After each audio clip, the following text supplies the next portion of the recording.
Mahilig ka rin bang mag-travel? Pwes, eto yung power bank na dapat meron ka. Super mini power bank ng Orashare. 22.5 watts at fast charge na po yan. At kahit po maliit lang ito, ay meron po itong capacity na 10,000 mAh.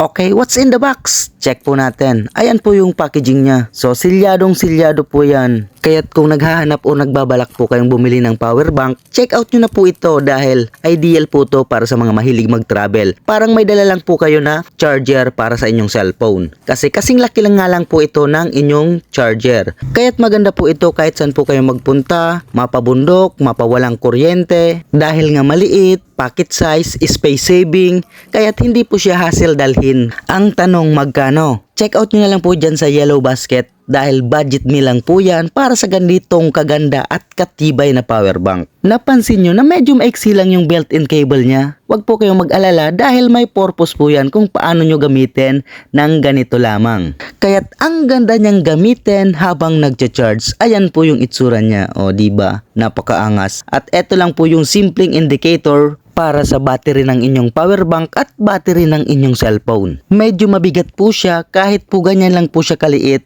Kaya't masasabi kong 100% andun talaga yung quality. Kaya't bili na rin kayo.